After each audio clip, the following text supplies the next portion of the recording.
کہ اللہ نے اپنے نبی کے ساتھ وعدہ کیا تھا کہ 2 لشکروں میں سے ایک لشکر تمہیں میں دے دوں گا۔ ایک ابو سفیان کا لشکر تھا جو کہ شام سے تجارت کرنے کے بعد مکے واپس آ رہا تھا، اور ظاہر ہے کہ مکے والوں نے مسلمانوں کی جدادیں وہاں پہ قبضہ کر لی تھی، اس کے بدلے میں مسلمانوں کو اجازت دی گئی کہ اب ان کا مال بھی تم لوٹ سکتے ہو بدلے کے طور پہ، قصاص۔ اس لیے مسلمان جو ہیں وہ جب ایک نہتے لشکر کو لوٹنے کے لیے گھر سے نکلے تو ظاہر ہے جس کے ہاتھ میں کوئی ڈنڈا تھا، کوئی کسی کے ہاتھ میں کوئی چھڑی تھی، وہ لے کے نکلا۔ تلواروں سے تو نکلے نہیں تھے کیونکہ وہ لشکر تو ایک تجارتی قافلہ تھا جس کے اندر تلواریں وغیرہ تو نہیں ہوتی تھی، لیکن راستے میں اللہ تعالیٰ نے فیصلہ کر دیا کہ بھئی یہ تو ہم اب تمہیں جو ہے وہ کہیں اور تمہاری ٹکر کروائیں گے اور حق کا حق ہونا ظاہر کریں گے۔ ابو سفیان کو یہ جب بات پتہ چل گئی کہ اس طرح مسلمان ہمارے لشکر کو لوٹ سکتے ہیں تو اس نے اپنا راستہ بدل لیا، اور پیرلل میں اس نے ایک قاصد بھجوا دیا مکہ شریف کے تمہارے تجارتی قافلے کو خطرہ ہے، کیونکہ ساری روزی روٹی اسی کے ساتھ جڑی ہوئی تھی ان کی۔ وہ سارے اپنا جو سامان دیتے تھے وہ بیچ کے شام میں، اور اس سے وہ پیسے یا اس کے بارٹر سسٹم تھا اس کے متبادل اور چیزیں لے کے آتے تھے۔ تو انہوں نے اپنے قافلے کے بچاؤ کے لیے پوری تیاری کر کے 1000 کا لشکر کیل کانٹے سے لیس، اسرے سے لیس لے آئے، اور یہاں مسلمان نہاتے تھے۔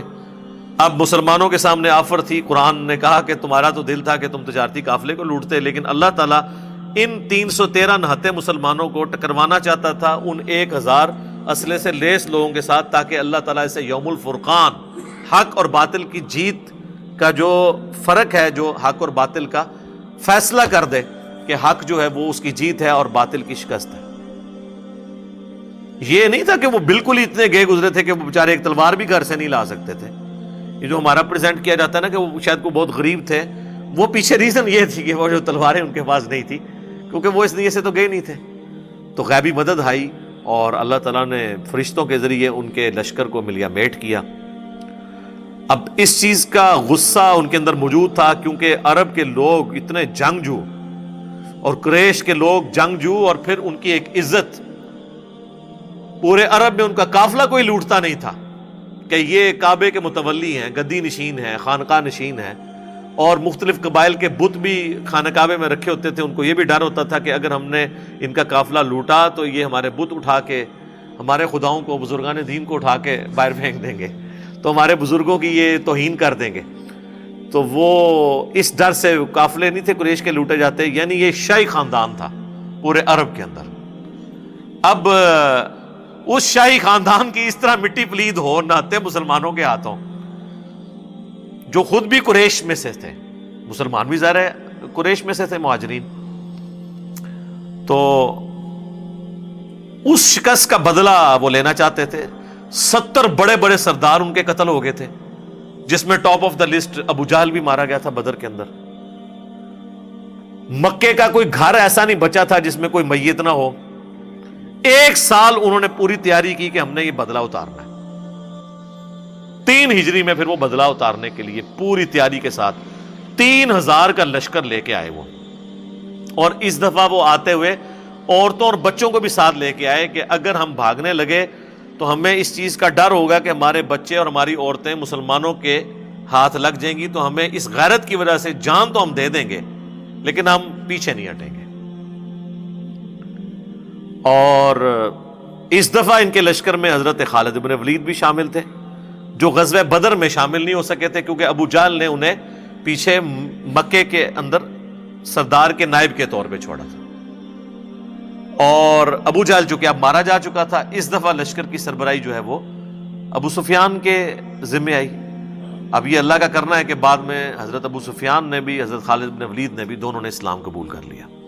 رضی اللہ عنہما وعلیہم السلام۔ تو لیکن اس وقت تک ظاہر ہے کہ اسلام دشمنی ان میں موجود تھی، بلکہ بدر کے اندر ہی صرف ابو جہل آیا، باقی جتنے جنگیں مشرکین عرب کے ساتھ مسلمانوں کی ہوئی ہیں، ایک غزوہ حنین کو چھوڑ دیں آپ، باقی سب میں لیڈر جو ہے وہ کفار کی طرف سے ابو سفیان ہی تھا، چاہے وہ احد ہو، چاہے خندق ہو، یا صلح حدیبیہ والا ایشو ہو۔ تو اب وہ بدلہ لینے کے لیے آ رہے تھے۔ اب مسلمانوں میں یہاں پہ مشورہ شروع ہو گیا۔ اب نبی صلی اللہ علیہ وآلہ وسلم کی ذاتی خواہش یہی تھی کہ ہمیں مدینے کے اندر رہ کے نا مدینے کا دفاع کرنا چاہیے، جس طرح کہ بعد میں غزوہ خندق کے موقع پر کیا۔ چونکہ مساک مدینہ بھی یہودیوں سے ہوا تھا تو ہمیں ایک عددی برتری بھی حاصل ہو جائے گی کہ مدینے پہ اگر مشرکین عرب نے حملہ کیا تو یہودی بھی ہمارے ساتھ مل کر ہمارا ساتھ دیں گے، کیونکہ وہ معاہدے کے اندر تو بندھے ہوئے تھے۔ اور اگر ہم باہر نکلتے ہیں تو پھر ہمیں یہ مدد حاصل نہیں ہوگی۔ لیکن جو لوگ غزوہ بدر کے بعد انصار مدینہ نوجوان لڑکے مسلمان ہوئے تھے، وہ تو ابھی اس شہادت کے جذبے کے ساتھ سرشار تھے۔ وہ کہتے ہیں جی ہم نے کیوں اندر رہنا ہے، ہم نے تو باہر نکل کے لڑیں گے ایسی کی تیسی ان کافروں کی، ہم تو جان دینے کے لیے تیار ہیں۔ تو نبی صلی اللہ علیہ وآلہ وسلم نے کثرت رائے کی وجہ سے یہی فیصلہ کیا کہ ٹھیک ہے، اب اگر یہ اکثریت کا یہی فیصلہ ہے تو ٹھیک ہے، میں اسی کو مانتا ہوں۔ اسلام میں یعنی اس اعتبار سے حلال کے دائرے میں تو جمہوریت ہی دیکھی جائے گی، حلال کے دائرے میں۔ حرام کے معاملے میں دیکھا جائے گا اللہ کا حکم کیا ہے۔ تو اب یہ دونوں حلال تھے، یا مکے کے مدینے کے اندر رہ کے دفاع کرتے یا باہر، تو اب اکثریت کی رائے تھی باہر، تو آپ نے فرمایا ٹھیک ہے۔ بہرحال یہ اب پہلا موقع تھا کہ نبی علیہ السلام اپنے گھر سے زرہ پہن کے نکلے، تو یعنی صحابہ کو یہ پتہ چل گیا کہ یہ معاملہ کوئی زیادہ سخت ہونے والا ہے۔ آپ نے یعنی خود بھی پہنا، وہ جو سر پہ وہ لوہے کی ٹوپی پہنی جاتی ہے، اور پھر نبی علیہ السلام کو صحیح بخاری میں آتا ہے خواب بھی دکھا دیا گیا تھا کہ آپ کے سامنے ایک گائے ذبح ہو رہی ہے جس کا کافی زیادہ خون نکلا ہے، تو آپ کو یہ پتہ چل گیا تھا کہ میرے کافی سارے اصحاب اس میں شہید ہو جائیں گے۔ لیکن ظاہر ہے کہ اللہ کی تقدیر کو تو کوئی نہیں ٹال سکتا نا۔ تو نبی علیہ السلام باہر نکلے۔ اب آپ باہر جو ہے مورچوں میں مختلف جگہ پہ مختلف لوگوں کی ڈیوٹیاں لگا رہے تھے، تو اب یہاں سے یہ وہ اس واقعے کا آغاز سورہ آل عمران کی آیت نمبر 121 سے ہوگا کہ آپ مورچوں کے اوپر ڈیوٹی لگا رہے تھے کہ فلاں نے اس جگہ رہنا ہے، فلاں نے اس جگہ رہنا ہے، اور اس طریقے سے اس معاملے کو لے کے چلنا ہے۔ صحیح بخاری میں ڈیٹیل آتی ہے، قرآن میں بھی اس کا ذکر آ جائے گا آگے چل کے، کہ ایک کرٹیکل درہ تھا، پہاڑی چوٹی تھی، جس کے اوپر آپ نے 50 تیر انداز جو ہے نا وہ مقرر کر دیے، جن کے سردار تھے عبداللہ بن جبیر رضی اللہ تعالیٰ عنہ۔ صحیح بخاری میں آتا ہے نبی علیہ السلام نے ان 50 لوگوں کو یہ وصیت کی تھی کہ تم اگر یہ دیکھو کہ چیل کوے بھی ہماری لاشوں کی بوٹیاں اٹھا کے لے کے جا رہے ہیں، تب بھی تم نے اس پہاڑی سے نیچے نہیں اترنا جب تک میں تمہیں حکم نہ دوں۔ اب اس سے زیادہ تو کوئی نہیں سمجھا سکتا نا کسی کو کہ جو مرضی ہو جائے تم نے یہ درہ نہیں چھوڑنا۔ آخری یہی ہو سکتا تھا نا کہ مسلمانوں کو شکست ہو جاتی اور مسلمانوں کی مدد کے لیے وہ درہ چھوڑتے، آپ فرمایا تم نے تب بھی نہیں چھوڑنا۔ لیکن وہی ہوا کہ جب جنگ میں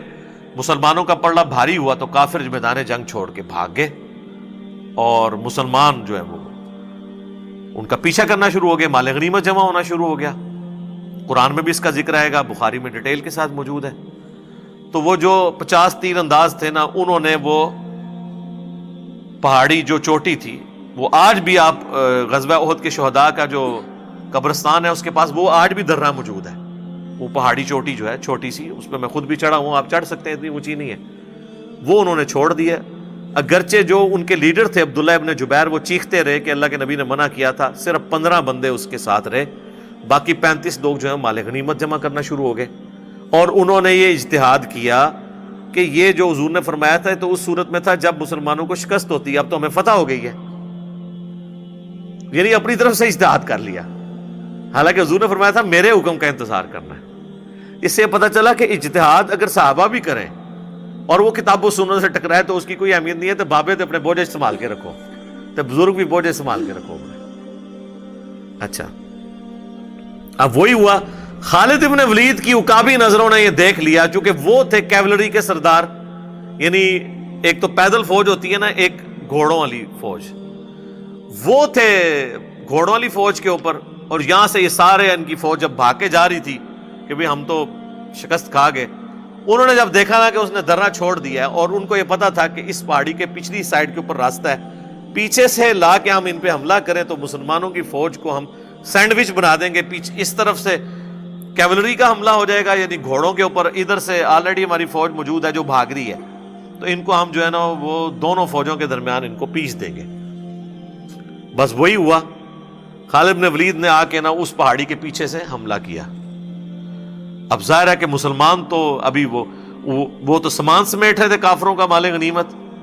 وہ تو ریڈی بھی نہیں تھے، پیچھے سے حملہ ہو گیا، اور اس میں ایسی بھگدڑ مچی کہ صحیح بخاری میں آتا ہے کہ بعض صحابہ بھی صحابہ کے ہاتھوں قتل ہو گئے اس جس میں فرینڈلی فائرنگ کے اندر، جس میں حضرت جابر بن عبداللہ کے والد بھی شہید ہو گئے تھے، ان کو مسلمانوں نے ہی مار دیا، ایسی بھگدڑ مچی۔ اور اس کا ایفیکٹ ہوا کہ حضرت حمزہ بھی شہید ہو گئے جو کہ آرمی چیف تھے مسلمانوں کے۔ پھر ان کی لاش کا مسئلہ کیا گیا۔ ہند جو ابو سفیان کی بیوی تھی، چونکہ غزوہ بدر میں ابو سفیان کی بیوی کا بھائی اور اس کا باپ عتبہ بن ربیعہ اور بھائی اس کا ولید بن عتبہ، یہ سب لوگ، اور چچا، یہ سب لوگ مرے ہوئے تھے۔ یہ سب کچھ جناب عمر سیریز کے اندر انہوں نے فلمایا ہے، آپ کو جناب وہ غزوہ احد کے موقع پہ انہوں نے پہنچا دیا ہے۔ اردو ڈبنگ کے ساتھ بھی ہماری ویب سائٹ ahlsunnatpak.com کے اوپر رکھی ہوئی ہے، آپ ڈاؤن لوڈ کر کے اسے ضرور دیکھیں۔ تو اس نے وہ کلیجہ چبایا اور مسئلہ کیا لاش کا، اور مسلمانوں کا ظاہر ایک تکلیف پہنچی۔ مدینے کا کوئی گھر نہیں تھا جس میں کوئی میت نہ ہو، اتنے مسلمان شہید ہو گئے انصار مدینہ۔ مسلمانوں کے حوصلے پست ہو گئے کہ جی کدھر بدر کی کامیابی اور کدھر احد کے اندر اتنی شکست،